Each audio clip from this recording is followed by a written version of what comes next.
Hey everyone, today I'm sitting down with someone who has spent years studying exactly why we do things the way we do. Our guest today has MA in psychology and clinical counseling. He's a licensed professional counselor and professional life coach. Also, he's a founder and owner of Bloomwork Concepts and Coaching. What I love about his approach is that he doesn't just rely on feelings, he also looks at the data and the science of the brain. Today, we are going to talk about how therapy actually works, why those life hack trends on social media do not really work, and how can you use tools like CBT and DBT to handle stress and big emotions in your life. The difference between venting and actually healing. One habit to reset your nervous system in 60 seconds. So let's dive in. Patrick Eilers, welcome to the show. Thank you so much for having me today. Looking forward to our conversation. Likewise. So, you have a background in both psychology and clinical counseling. Was there a specific light bulb moment or an inspiring moment in your life when you realized that helping people navigate their minds was what you were looking for or what you were meant to do? Yeah, there's been several different points in my career, I think, that have kind of either affirmed or have kind of put me in a position of where I've been able to, be successful as far as kind of knowing where I wanted to go. And I think I mentioned this on some of our podcasts I've been on, but kind of my moment of really knowing where I really want to be part of this was back when I was about 18 years old. I witnessed the video, and there's lots of different versions of it you see now on social media, but basically people came out on the stage and they had these big cue cards, and the cue cards had an identity of what they had previously identified with, whether it be something relating to addiction, whether it was something related to previous identity of their past or whatever that looked like. And then they kind of flip the cue cards and they have this new identity kind of written on them. And so, like I said, there's a lot of different versions, I think, of that video we've seen since then. But those stood out to me as being kind of an opportunity of like, hey, I want to be part of something of helping people become, healed and improving in their life. And I think really at that point, it was really kind of a moment of like, this is something I want to do. It's something I could see, myself being part of and kind of making my career out of that. So that kind of motivated me to move in the direction I did. Yeah, and I mentioned before, I'm not a huge fan of like the science always of psychology, but I think that there's a relational component to it, and the science is important to recognize, but it doesn't necessarily translate all the time to what does that mean for our daily lives. And so part of that the cue card flip is really just about we can understand why we do things, but then what do we do to change so we can maintain those. And so that's kind of what I liked about the identity change, is that we're all becoming a different person all the time. We're growing, we're changing, we're improving. And so can we continue that process throughout our lives? And so that's really kind of where I was inspired by that particular video, and I think it's something that's kind of continued to keep me on path of what I do and the people that I help. Wow, that sounds amazing. So, like you said, we are growing, we are changing, we are improving, and we are more connected than ever. Yet, loneliness is at an all time high. What are you seeing in your practice regarding the social media effect? Yeah, social media has a lot of, I mean, I guess it's kind of a twofold approach, right? On one hand, social media helps us to see the lives of other people, I think, more openly than maybe we would have in the past. It's a lot harder, I think, or maybe not harder, but it's harder for people to necessarily show or to hide certain aspects of their life because so much of it's spread on social media. But I think at the same time, it's created a greater comparison for people, right? Because I'm looking at where my life should be versus maybe what it is, where it actually is. And so it makes Exactly. people far less content in their life because we're able to compare it to something that we either, whether it be somebody we know personally or we know sort of from a distance. Certainly the more, we've had definitely access to celebrities and to people who are, maybe have greater influence than we would have in the past. So we don't see them just on the television screen anymore. Now we get to see them on the social media screen, and kind of to the depth that, yes, it makes them more relatable, which I think is a good thing from a human perspective, but it makes it a lot harder on the other side not to compare. And so comparison is the thief of joy. And I think that it's something that definitely social media creates a lot of comparisons about where people believe they should be, should not be, what life looks like, what happiness looks like, what people pursue. And so a lot of those questions, I think, start to come up for people when they spend a lot of time on social media. Kind of the other side of it, I talk quite a bit about would be the idea of just like how do we sexualize things that are not meant to be sexual, as one example. And so those are things that happen a lot for, just from a perspective of what social media presents versus what is reality. And it creates a lot of a fantasy for people, especially if you struggle with hypersexualization in your mind. You can tend to be over sexualizing things that are not meant to be sexual, whether it be outdoor videos or cooking or a variety of different things that are kind of can be hypersexualized. So I think there's some things with social media that certainly are positive in the sense that it does bring people in closer proximity, but with the same proximity, there's also a level of boundaries that we have to put up in order for us to be able to be safe from our devices. And I say safe in the emotional sense, and to not be distracted, because one of the other things about social media, I think in general, is it creates a greater distraction for people. And we're far less focused on our own lives and what we can do in our own lives of being able to be healthier, and myself included, because social media allows us to be distracted. And so it drives us kind of away from who we really are into kind of more chaos. And I think, yes, we do tend to be as human beings more focused on chaos, but that doesn't necessarily help us. And so it's one of those things where, can social media be something that we use as a tool and a way to connect with people deeper, or is it going to be something that's going to drive us further from who we really are? Yeah, exactly. I agree. And how do you help somebody who has come to your office with a case where they are experiencing depression due to the overusage of the social media? How do you help them? Well, if it ever starts teaching people healthier and more rigid boundaries around the phone, I think the phone and the devices that we have certainly have an intimacy that other devices and even people to some degree don't have with us. And so our phone can go places that, and our devices, but particularly our phone, can go places that other people are not allowed to go to, right? And so I've talked a lot about it in other interviews about the idea that our phone has intimacy of the bed and the bedroom and the bathroom that other people may not have intimacy with us, right? And so part of it is breaking the idea of what is our device sort of stranglehold, which is really about the device having that level of intimacy. We need to reduce its intimacy with us, so it needs to go only in certain places. It can only go to areas where there's public places and things like that. I think those start to help that. I think the other thing too is to continue to get involved in more things within your own life, more creative spaces of things that you can do physically. I always think about photography because that's kind of one of my hobbies, but you could say art of any kind, drawing, photography, things that, and writing, things that involve more creative spaces. I think, especially from a physical perspective, kind of start to draw you away from the digital. But a lot of people, especially if they have depression around like comparison in social media, then it becomes kind of the idea of how do you learn to trust your own version of you rather than necessarily the version some other people might be putting on social media. So part of it is, again, disconnect and getting away from distraction, but also I think then on the other side of it is also learning about yourself and learning what you like and learning what you find to be interesting, because I do think that's going to help you understand more about what's going to make you understand yourself contentedly. Not necessarily what makes you happy, but what makes you feel more contented in yourself. And a lot of times there's things on social media that make us question that. And so I think as part of that, if you were to say what's one of the things you would do, you'd try to separate that intimacy with the device. Modern life always keeps us in a state of constant stimulation. People feel busy yet empty, often struggling with fragmented attention and brain fog. We are living in that age of constant noise. So, from a brain science perspective, what happens to our nervous system when we never have that low stimulation moment? Well, you can think about, an engine that's, sort of on, redlining on, continually, an engine that doesn't have a chance to reduce RPMs, if you think about it that way, sort of mechanical approach. Basically, the body has no chance to be able to really calm down or to find ways to feel calm. Kind of like I mentioned earlier, we tend to be very drawn to chaos. Certainly, the idea of having arousal in that sense, not necessarily sexually, but um, ongoing arousal from a perspective of just like in our mind, right?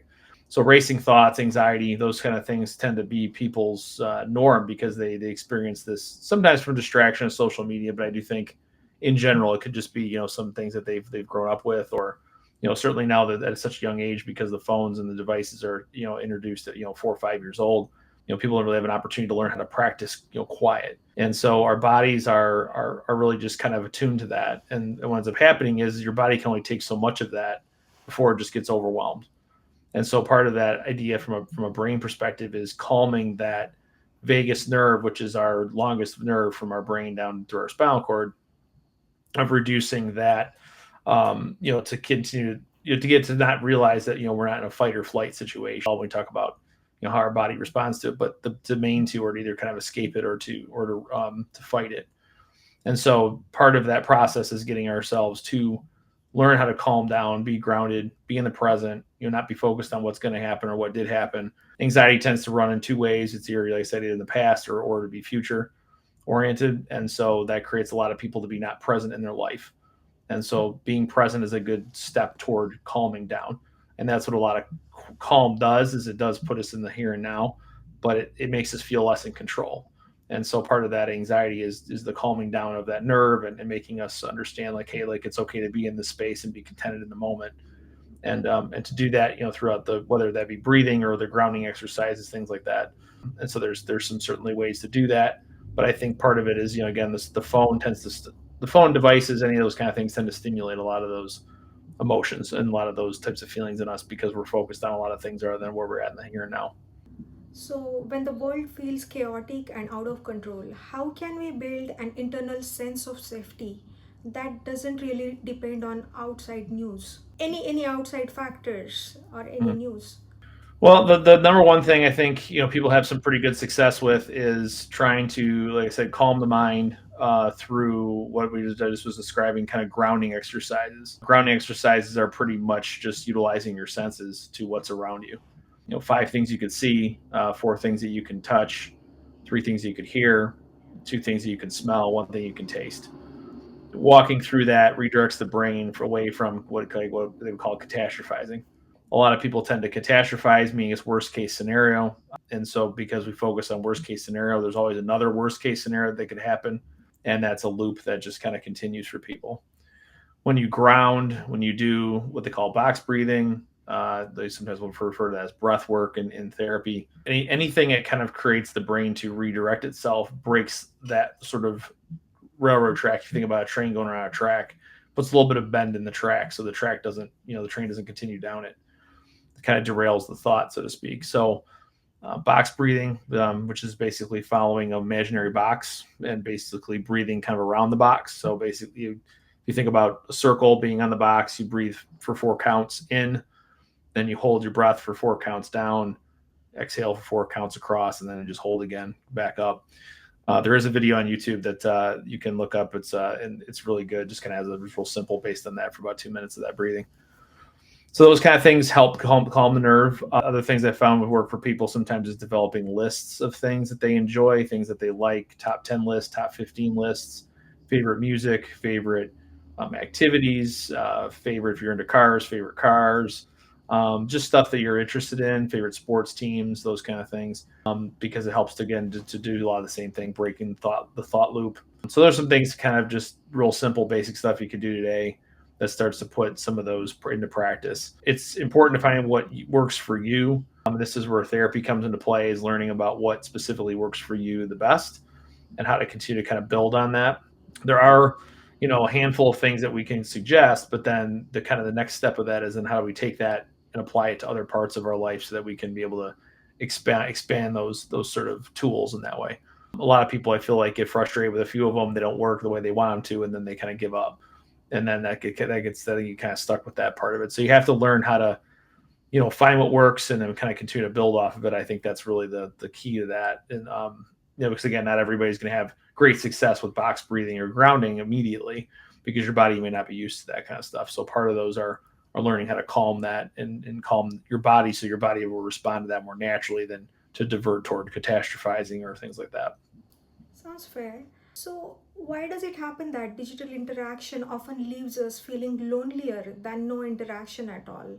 What is that one missing nutrient in online socializing?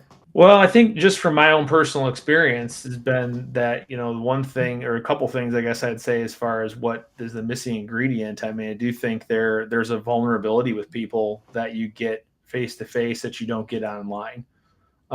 Whether or not they got to use vulnerability, not necessarily is that you share something more detailed. It just means that you have more of the likelihood that there's a greater risk of sharing certain things with people.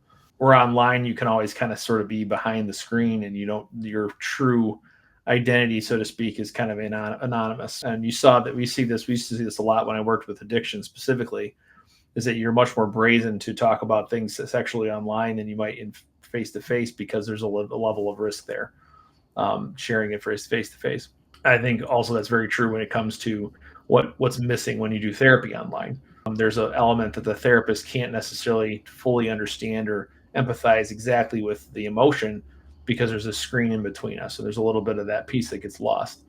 So I'd say I think the missing ingredient, so to speak, is really vulnerability from one perspective. And maybe from the other perspective, I would say is that I think because there's a lack of vulnerability, it does constitute more likelihood that someone's going to, you know, be more focused on things that are not what they would truly think about. Like, they may say things that they're more brazen to say some certain things online than they might in person, just because there's no real repercussions to it, so to speak. There might be, it's depending on the circumstance, but for the most part, people are willing to say things much more kind of, behind a screen name than they would necessarily their own name. So I do think there's an element of that that's at play there for sure. One of the other things that seems to be also part of that is that just in general, people, it seems like, that are online tend to want to, kind of go one extreme or the other online. It doesn't really have like a medium. There are some people that are sort of there in the medium, but for the most part, it seems like it's your people who want to create a perfect life, so to speak, or like have an image of a perfect life, almost like a compartmentalization. Or the other side of the extreme of they want to be the person who is, the most raw, real, I use the word lightly, authentic, in that sense of being the person that says what everybody else is thinking, kind of thing. And I don't necessarily know that either of those places are any more authentic than it would be if you were in person. I think if you're in person, you have a more likelihood that you're going to meet the authentic people in your life rather than necessarily people like that online. Now, I think it's changing. It's probably different than it was 10 years ago, but certainly the aspect of that, I think there is, and again, that does kind of go back to vulnerability, but there does seem to be that missing. Those seem to be the two of, if you're talking missing ingredients to what it is sort of vulnerability and authenticity, seem to be pretty much affected by some of the way the screen affects that. Mhm.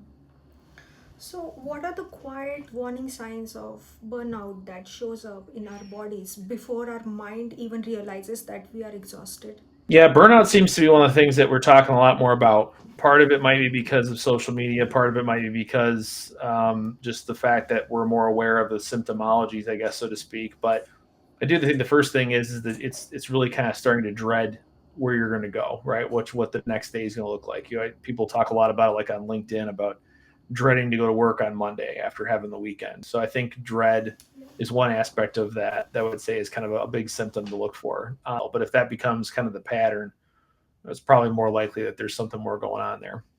I think for me personally, when I started to experience burnout, it was just the feeling that I'd rather try to avoid doing what I needed to do. I wasn't willing to go, even if I knew it was going to be challenging. I would still try to, find ways to not mentally put myself in that space and try to avoid it. So I think avoidance is another factor in that, and that kind of does go with a little bit also with just dread in that way. Just never feeling like you're really accomplishing much. Certainly, you can do a lot of work, but there's not a lot of fruit that comes from it. So you plant the tree, but you don't really see a lot of the fruit that comes from that.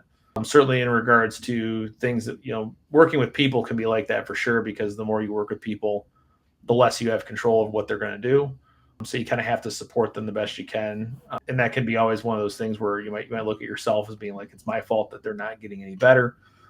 But I do think at the same time, like, there's only so much we can do, and so what's within our control, what's within our reason to sort of look at that. So I think, from a burnout perspective, again, that could probably be something that becomes more common, like, is kind of your norm versus looking at that happen may happen occasionally. One area that I know one of my mentors talks a little bit about is imposter syndrome. As kind of the idea of just, I'm not qualified to do this job, I'm not qualified to do this thing, whatever that is.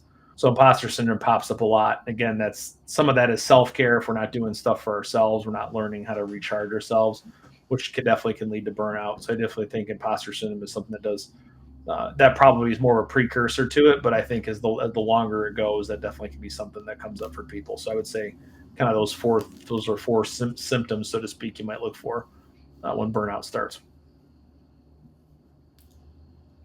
Thank you for that insight. And also, one question popped up in my mind: how can we shift from a mindset of intensity, like doing more and more and more, to consistency, doing what actually matters, without feeling like a failure? Yeah, one of the things we talked a lot about, and I still talk about now, is this idea of excellence over perfectionism. Perfectionism is that no matter what I'm going to do, I'm probably gonna I have to be perfect in order to have it right. Versus excellence is kind of living every day, doing the best I can do, and slowly moving toward the consistency of that every day. And I think the big mind shift there is that excellence doesn't have to be perfection. Excellence is the best we can do in the moment. Sorry, mindset shift of that is really, I think, in the place of, are you solely focused on all the things that you didn't do, or are you focused on the things that you did do? And again, from the perspective of kind of consistency, is what are we doing ongoing versus what didn't we not do? A lot of times people will focus on what they didn't do versus what they did do, when they may have done 9 of the 10 things they wanted to do, but they missed that 10th one, so they didn't do it perfectly. So, and I always, one of the examples I thought about with the Olympics recently was just, everybody who ever ran an Olympic or did an Olympic event, right? They didn't do that particular event perfectly, but they still won the gold medal. They just happened to do it more in excellence than the person who got second place. And so that, if you kind of think about it in those terms, like we're never perfect in what we do, but we can live in excellence and do the best we can do with what we've got to work with. And I think a lot of times people, going kind of back to burnout, we get so focused on what we're not doing that we try to do more to try to make up for that. And the more we do, the more we get overwhelmed. And I always use the analogy of like a bucket full of water. And so eventually there's going to come a point where the water is going to overflow. And usually that looks like acting out or doing something that's, kind of against ourselves, kind of for a short-term relief. But then it always fills back up again because the margin of error for the water is very low. So when we do self-care, it's like basically putting a drain at the bottom of the bucket and releasing the water at the bottom, and that slowly reduces the water in the bucket. And so we're doing the self-care really because we know in order for us to be able to be the most successful, we have to have that balance. And so we do have to take care of ourselves equally, because we won't have enough energy to be able to do the things that we want to do in excellence if we don't have that balance. So sometimes I think that you can get caught up in the mindset of just the fact that you need to do more, but there's only so much you can be able to do. And so you have to kind of weigh that as like, okay, if I don't have enough energy to be able to do X, Y, and Z, then how do I change my life, reorient my life, so maybe I can do one of those three things, or what's most important in my life for me to be able to do. Like, again, sort of looking for people to help you understand that. Sometimes those people that are closest in your life, sometimes it's therapists, sometimes there are people that are, that are trusted sources of support. But again, going back to like social media, again, social media tells us that we have to do all these things, X, Y, and Z, that we can Yeah. do all those things. So again, it's kind of counterproductive in that way. Is like social media may not be something that's part of your true support in that way, just because those folks may not know you intimately enough to be able to say, okay, yes, this is stuff that is important for you or not. So again, I think there's kind of a balance to that, and so it's an understanding that there is a way that we're sort of wired in our own mind from our own experience, that we have sort of a place we're starting from, and that if we don't like that place, we need to just be aware of it so that we can be able to make the changes, to change the mindset. And that's a process of working that toward every day. If we see something going a different direction than we won't want to go, can we course correct that? Doesn't have to be a complete 180, it just has to be kind of moving back into alignment where we want to be. And alignment doesn't necessarily mean, I guess I'd say, it doesn't always look like it has to be um, like I'm like dead center all the time either. Again, that's more perfectionism. I need to be within the realm of what is keeping me anchored to where I'm going. What is my goal to get to, whatever that may look like. If it's to be a great father, a great spouse, or a great son, or whatever I'm trying to get to. I need to kind of put that anchor in the future so I can know that's kind of what's tethering me to going in that direction and living in that excellence. Cool. And what is a rest audit? How I can identify if I need physical, sensory, or emotional rest? Is that what you're asking? What is rest audit? Like, I just came across this terminology, but I do not know what it is, and how can I identify if I really need that test, that audit test, to check if I really need the physical or emotional rest. Okay, yeah, like a rest audit, you said. Yeah, so I mean, again, so rest. I guess I think rest in two locations, right? So The first thing I guess I'd think about is my physical rest. Physical rest is really, how what kind of quality over quantity sleep am I getting? And we talk a lot about sleep. Sleep is something that's underrated. So sleep, how much sleep I'm getting is part of it, but also how much rested do I feel when I sleep? Am I going to sleep and I'm coming away feeling more rested, or am I feeling less rested? So part of that is understanding my body. So there is some physical parts of that. You mentioned burnout again, kind of the same thing. If I don't get good sleep, that can definitely lead to burnout. So I think first of it is kind of the physical side of it, making sure that we're really aware of what does that look like for us all the time. So part of it is understanding our own, sort of space in that way, and that can look like a variety of different things, right? So if I'm falling asleep at work, or if I'm struggling to concentrate, maybe my anxiety's up, maybe I'm feeling more depressed. Some of those things can be signs of like I'm not getting enough good physical sleep. The other side of it would be more of emotional space. How much emotional energy, again, going back to my bucket analogy, how much emotional energy do I have? Am I draining my bucket, meaning I can pour a ton into other people, or do I feel like I'm really kind of at the end of that and I'm too full and overwhelmed? So again, that can look like different for people. People talk a lot about being an extrovert versus an introvert. I think that just means, in my opinion, it's more about the idea like how you're drained. If you're an introvert, you're far more recharged by being by yourself, versus if you're an extrovert, you're far more recharged around other people. But being around people can be draining, no matter if you're an introvert or an extrovert. So part of it, the emotional rest, is understanding, okay, do I feel like I'm in a position where I'm short with people? Am I struggling with being able to listen to our people? Am I interrupting people? Am I answering for people before they even get a chance to finish, asking a question or talking? Am I willing? Do I have a short fuse with people? I guess to some degree, doesn't necessarily mean anger, but do I have short, you know, connection with people? Am I willing to, kind of get away from people because they're overwhelming me and I'm kind of tired of them? That kind of thing. Those are kind of signs I'd look for, as far as like, hey, this is some things maybe more emotionally I need.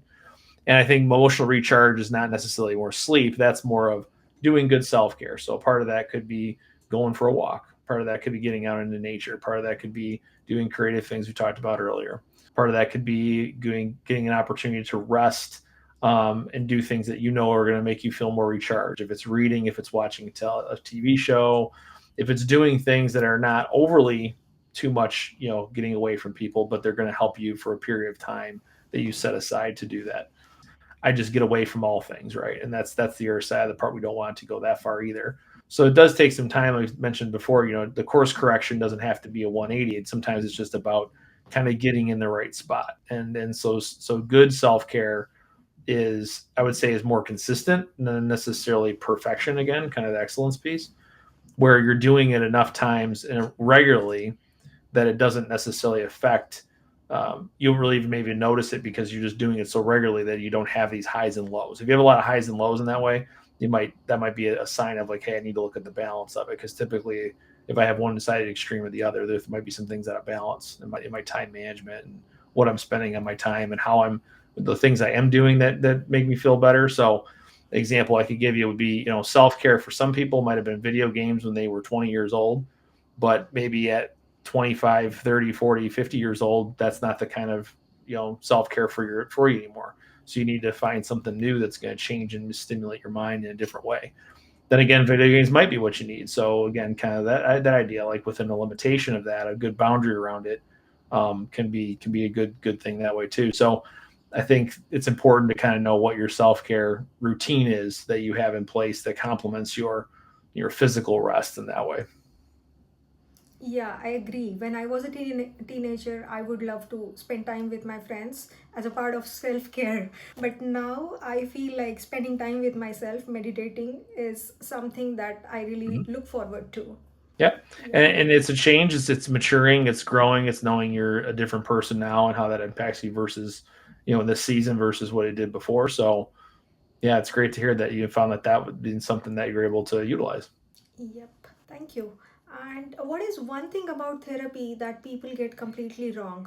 Well, there's many, so we could be here a while, but um, I think one of the things I run into, depending on where you're at in each setting I've been in, has been, at least more so in the more recent setting, has been that I think people feel like therapy can be sometimes an avenue to get insight that they may have that they make, like, I guess the way I'd word it is they've tried everything, and they feel like they come to therapy with the idea that as a therapist you're going to have something different to offer them than what they have already tried.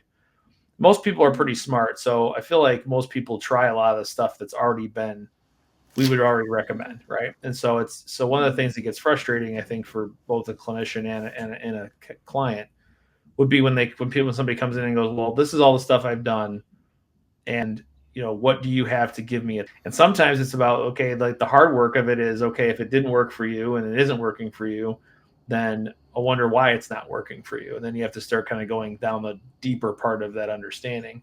And again, sometimes it's fear. Sometimes fear holds us back from making those boundaries. Sometimes it's time management. Sometimes we just don't think it's that important. There's a variety of reasons why things might happen, but I think a lot of people come into therapy with the expectation that there's going to be something that I'm going to give them that it's just going to blow their mind. Now, sometimes it does happen. I mean, you do have those cases where that does come up, or maybe something you've seen before that people weren't aware of their symptoms. But like a lot, especially when I worked with addiction, one of the things was a lot of it was just having somebody be an accountability partner to help somebody start to put structure in their life, because usually addiction erodes a lot of those structures. Part of the reason why addiction becomes addiction is because the fact that people can't control it, and it erodes a lot of those things that they had in place that would keep them, kind of moving forward in life. And we talked about boundaries with the phone, for example, but it could be a lot of different things. So sometimes therapy is not about necessarily coming in and getting a new idea. Sometimes it's about coming in and orienting yourself to a new way of taking what you have already done and trying to make it work more consistently for you. Because I said, a lot of people are pretty smart in what they know and don't know works and doesn't work. And now definitely with the internet, we've got a lot of different resources, and that's kind of where the argument's starting to come up about, like, how does AI play into that and all those kind of things. I gave you some different tools. You could go on Google and look up any of those things. Or person B differently than it would be if it's just a unanimous thing. Like I said earlier, it doesn't always work the same for everybody. So part of the therapy idea is that you're in therapy to learn about you. You're not really there to necessarily just process or just get things out. I mean, that's part of it for sure. But the other part of it is, as a clinician, my job is to help steer you or help you find ways to find answers for yourself. Now, some people that's easier to do than others. Certainly, some people are more willing to do that than other people. But one of the things, you look back kind of like an addiction too. Like, if you have a program you work in, the program's kind of the roadmap versus the clinician's more the road. They're more the clinician, more the executor of that program, so to speak. So it really depends kind of on what people are coming in for. But I do think that one of the misunderstandings throughout our understanding of therapy is really about the fact that it's coming to get insight that you didn't have and that I have that you don't have. I think it's just a general idea of therapy that's somewhat incorrect on that. Now, Yeah, I agree. With AI and so many resources being around online, people do research before going to a doctor or a therapist. yeah. So, as a someone who absorbs the trauma of others all day long, what is your personal ritual for leaving work at the door? Yeah, I think for me, certainly there's a bit of a challenge depending on how many people you see, how often you work, the kind of people, kind of clients you work with. I certainly feel like in my experience working with sexual addiction, for sure, was a lot harder, just because I was working a lot more, working within a program, working with higher level type of emotional trauma and that kind of thing. Not saying that working as a generalist is not easy, and it's still its own kind of challenge, but it's just a little bit different. I think for me, I try really hard to ground myself in my faith as best I can. Certainly make sure that I'm focusing on. I'm coming from the Christian faith, so I really try to focus on making sure that I have a grounding in that as best I can. And keeping myself in that perspective. I do think also just coming in and out of work. I mean, you understand that you're not a therapist when the door's open. You're a therapist when the door is closed, and the rest of the time you try to stay out of that. And so for me, I've always been taught that when the door is closed, that's when you start to become you kind of fall into therapist mode, so to speak, and learn and do those kind of things. And when the session's over, you get out of that. And I feel like I've done a pretty good job of that throughout my career, just basically like, I'm going to be who I'm going to be in the session as I would be outside of the session, but I'm going to think more differently, I guess, and observe things differently in the session than I would outside of the session. one of the common questions I used to get for a long time throughout my life was that, people always assume that as a therapist you're going around analyzing people, and it's like, no, I don't think I don't want to spend all my time thinking about that or every relationship that's in my life, because it's overwhelming if you do it all the Yeah. time. So it's important to really, I think, be really good at learning how to separate yourself from those two roles, and but at the same time also not getting away for, because one of the other things I would say is really important is knowing that who you are as a person is part of why you're a good therapist. It's not just necessarily the technical side of it. And the way I always think about it is like when I started my career, I had a lot of those relational components to it. Then I had a lot of that strength, and I had a lot of those sort of reflective type of skills. And then when I got to work in sex addiction, those 4 years, I learned the technical side of it that I didn't have as much of. So I've become a much greater technical therapist than I was before, but I still defer back to myself as a person, because I feel like that's what it's relationships that make healing happen. It's not just the technical side of things. Right? Technical side of things can help people, like we said earlier, get boundaries and those kind of things, get some general ideas.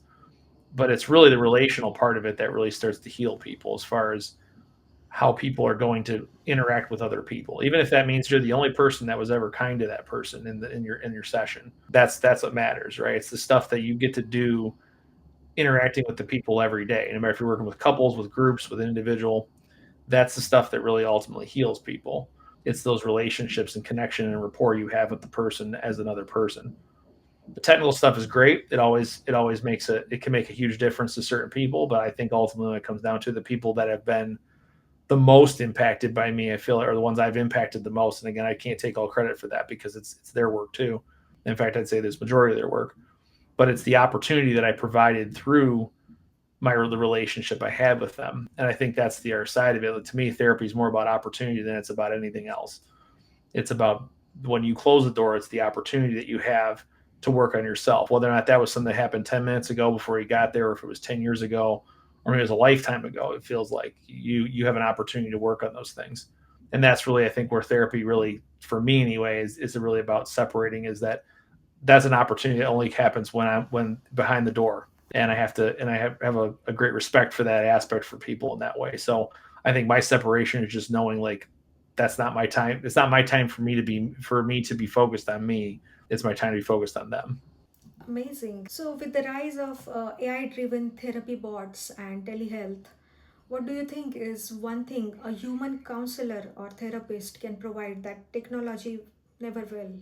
Well, I would kind of just piggyback off what I just said. I think AI can only provide, um, self. I guess I wouldn't even say self reflection. I would say that AI can only provide you the idea of affirmation. I suppose I would use that word. I think AI is very affirming to what we want it to do. Now, granted, from a perspective of, I use AI for like coming up with mixing different models and different ideas and some of my things for my business, but I don't necessarily use AI for anything therapy related.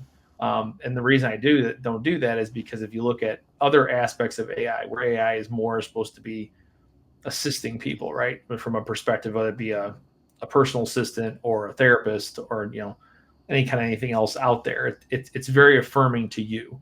It learns your patterns. It learns what you want to do.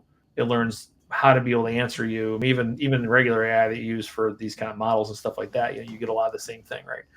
So I do think that AI, from a informative technical perspective, it probably has a little bit of value, meaning that someone who really is struggling might need to get on it, might need to say, hey, like, I'm really struggling with this. What's some things I can do? And it's going to give you the stuff that we kind of talked about earlier, right? You can find on the internet, that kind of thing. But like I was saying, kind of to my point earlier about what therapy is, an opportunity. A computer will always accept you to some degree, and this is where I think we're kind of in a slippery slope of faux intimacy. A computer can provide faux intimacy, meaning it can affirm you, it can tell you you're great, it can tell you you're beautiful, it can tell you that it loves you, it can tell you a lot of things, but it doesn't have the understanding of what that means behind it, because it's a created entity. And so I think that's really where, like, as a human being, if healing truly is within the space of being human to human contact and human to human relationship, then AI will never be able to replicate that, because AI will never be able to do that thing. It'll never give that opportunity in that way. Now, granted, people might say, well, opportunity is, simply just about informing yourself and learning and, applying it, which I do think from a technical perspective is probably accurate. But from a perspective of emotional healing, I don't know that it has the ability to do that, because I don't know that it has the ability to be fully ingrained in all the different nuances of being a human, from emotional all the way to, or logical all the way to our sort of technical side of what we were talking about earlier. So I do think that AI is always going to be limited. I do think there's going to be people who are probably going to push for it harder because it provides an easy fix to mental health, as far as being able to provide mental health services that people feel are not there. But I think it's a dangerous space to assume that it's going to completely overcome everything. It just doesn't feel like it's going to be something that's going to be able to replicate the way that people want it to. Yep, yep. I absolutely agree that AI cannot replace human experts for sure. Even though it has great power and impact to uh, reduce the human effort. So we did talk about the replication crisis, where one therapy which can work for one person cannot work with another person. Something that helped me may not help my friend. So as a practitioner, how do you decide which new research to trust and which one to ignore? Well, you try to go with a lot of stuff that has worked. I mean, that's kind of the, I guess I'd say from that perspective. I mean, new research that comes out, and there's new stuff a lot, and there's always focuses on different areas. For a long time, ASD was kind of the main. Everybody focused on ASD. Everybody focused on ADHD. That's kind of making a return again, sort of in that way, right? A lot of people focus right now on trauma and EMDR and some of these types of different things. And I think that, well, though a lot of that stuff has a lot of merit to it, there's also the idea of, like, there's overuse, especially with, back to social media, kind of circling all the way back to that. There's a lot of overused words. Trigger is one of those overused words. Narcissist is an overused terminology. Trauma is an overused terminology to some degree. So I think sometimes it can describe things that people are not. I also use the word gaslight, is another word that a lot of people don't really understand. And so a lot of these terms kind of become sort of, lightning rods, so to speak, for people to explain what they believe is this particular behavior, when it may not necessarily in fact fit all of those criteria. So I think when you talk about research, it really has to be, what's proven over time, and what is something that, you can look at and go, okay, well, this has been something that we can utilize now in this era, or maybe was utilized before. We could kind of adapt it to something.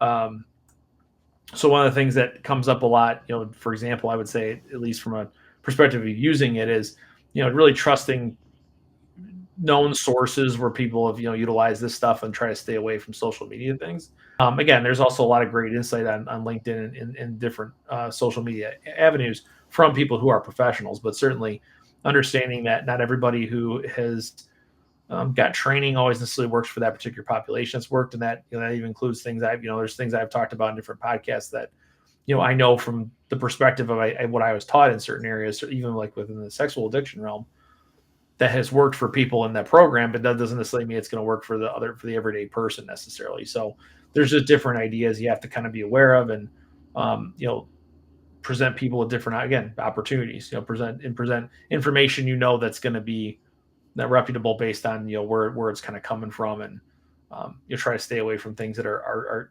you can't be validated, I guess, maybe way to think about that. Sounds great. So in our next session, we are going to do a lightning round, so where you have to answer a few questions without thinking much in 2 to 3 seconds. Are you okay Okay, with that? I'll do my best. So self-care, is it overrated or underrated? Probably underrated. Journaling with pen and paper or digital? Pen and paper. Your favorite psychology book?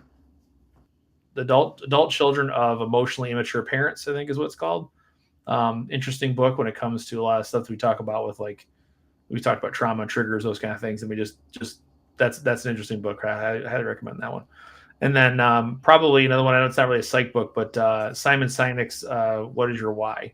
I think it's what's called. That's a really good book. I would say that's sort of in the coaching slash psychology realm, but that's not necessarily a psych book.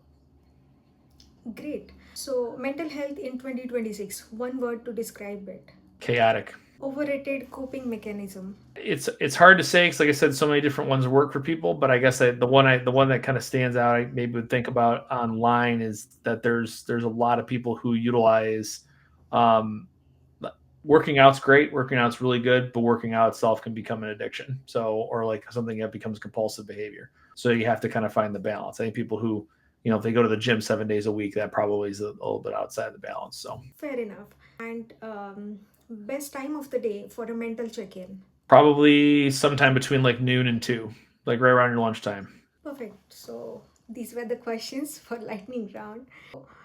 Before we wrap up the session, I would like to ask if someone is feeling overwhelmed right now, what is one evidence-based habit they can do in 60 seconds to calm their nervous system? And go right back to what the grounding stuff I talked about earlier. Certainly the five senses is a big one.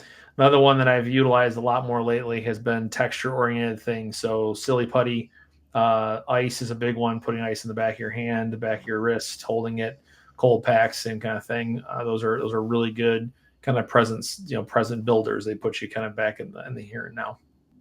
Perfect. This has been an incredible look behind the curtain of clinical counseling session.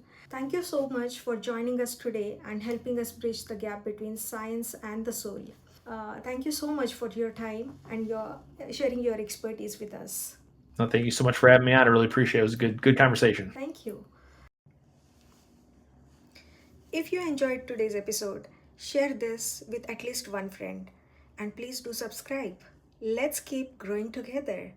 Thank you for watching and see you in next episode.